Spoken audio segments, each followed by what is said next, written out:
देखो बच्चों, हम लोग रेंज निकालने का क्वेश्चन कर रहे हैं, उसी सिलसिले को आगे बढ़ा रहे हैं। देखो एक और क्वेश्चन है, f x equal to log है बेस में 3/4 x square minus 7x plus 13।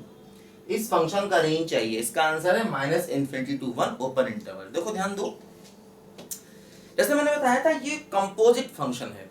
देखो ये क्वाड्रेटिक है, उसके आगे लॉग लगा है, तो ये कंपोजिट फंक्शन, दो फंक्शन को मिला दिया गया, मतलब क्वाड्रेटिक और लॉग को मिला दिया गया, तो कंपोजिट फंक्शन, इसका रेंज चाहिए।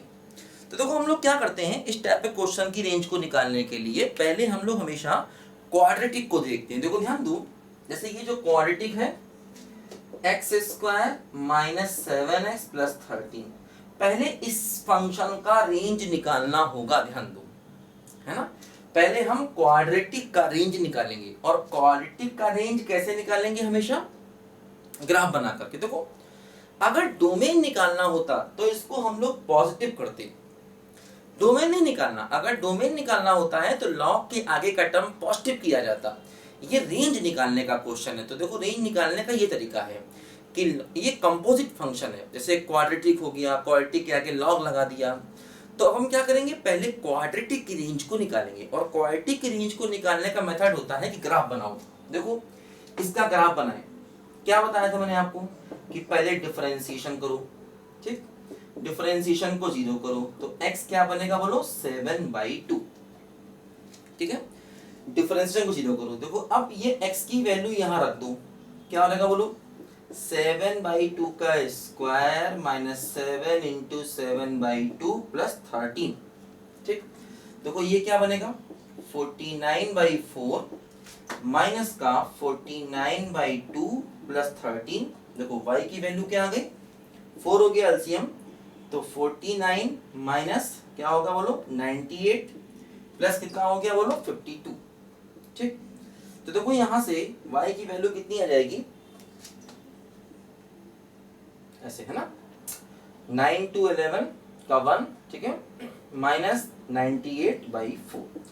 तो देखो ये y की वैल्यू क्या आ गई बोलो, 3/4 आ गई। मतलब कि इस फंक्शन का देखो जो वर्टेक्स होगा, इस पैराबोला का जो वर्टेक्स होगा वो क्या होगा, 7/2, 3/4। देखो यहाँ का इसका वर्टेक्स होगा, ऐसे है ना, ये इसका वर्टेक्स हो गया। मतलब ये डिस्टेंस हो जाएगी 7/2 x डिस्टेंस, और y डिस्टेंस क्या हो जाएगी बोलो, 3/4 हो जाएगी। ये वर्टेक्स हो गया। x को 0 रखा जाए, x को 0 रखा जाए तो y क्या आएगा, 13। ध्यान दो, x को 0 रखोगे तो y क्या आएगा, 13। मतलब ये पॉइंट हो गया 0,13। तो देखो पूरे फंक्शन की, अगर हम पूरे फंक्शन को ध्यान दें तो इस पॉइंट पर y सबसे कम है, क्योंकि ये इसका वर्टेक्स है, लोएस्ट पॉइंट, तो इसका y सबसे कम है। तो मतलब हम कह सकते हैं कि जो हमारा क्वाड्रेटिक है, देखो x square minus 7x plus 13, इसकी मिनिमम वैल्यू है 3/4 और मैक्सिमम क्या है बोलो, इन्फिनिटी है। ध्यान दो, है ना, देखो इस क्वाड्रेटिक की मिनिमम वैल्यू कितनी है बोलो, 3/4, और मैक्सिमम क्या है बोलो, इन्फिनिटी। तो क्वाड्रेटिक की देखो रेंज हो गई 3/4 से लेकर के इन्फिनिटी। अब देखो इस पर हमने लॉग को अप्लाई कर दिया, तो क्या हुआ, अगर हम मान लें कि ये अल्फा है, मान लो ये अल्फा है, तो इसका मतलब अब हमें क्या चाहिए बोलो, अब हमें चाहिए देखो इस फंक्शन का रेंज। ये फंक्शन क्या है बोलो, log ऑफ अल्फा बेस 3/4। ध्यान दो, है ना, अगर हम इसको अल्फा मान लें, इस टर्म को अल्फा मान लें, तो अल्फा कहां से कहां जा रहा है, 3/4 से इन्फिनिटी जा रहा है। मतलब अल्फा की वैल्यू क्या हो गई बोलो, 3/4 से लेकर के इन्फिनिटी, और ये लॉग हमारा आ गया, इसको अल्फा मान लिया, ये बेस 3/4। अब देखो ध्यान दो, इसका बेस 1 से कम है। देखो अगर बेस 1 से कम होता है तो आपको याद होगा लॉग का जो ग्राफ बनता है बेस से कम वाला, देखो बेस 1 से कम वाला लॉग, देखो इस केस में देखो लॉग का ग्राफ कुछ ऐसे बनता है, ये वाला पॉइंट हो जाएगा 1, और अल्फा क्या है बोलो, 3/4। देखो 3/4 से लेकर इन्फिनिटी। ध्यान दो, देखो अल्फा की वैल्यू क्या है, ध्यान दो, अल्फा की देखो वैल्यू है 3/4 से लेकर के इन्फिनिटी। ध्यान दो, देखो ये रहा अल्फा 3/4। देखो अगर हम अल्फा को 3/4 रख दें, अल्फा को 3/4 रख दें तो वैल्यू क्या हो जाएगी बोलो, 1 आ जाएगी। ध्यान दो, अगर अल्फा को 3/4 पुट कर दें तो ये 3/4, ये 3/4, दोनों सेम का मतलब वैल्यू क्या हो गई बोलो, 1 हो गई। ध्यान दो, तो अगर हम अल्फा को 3/4 रख दें तो पूरे की वैल्यू क्या हो जाएगी बोलो 1 हो जाएगी। ध्यान दो यहाँ पर देखो, अब हमें अल्फा जो लेना है देखो 3/4 से इंफिनिटी।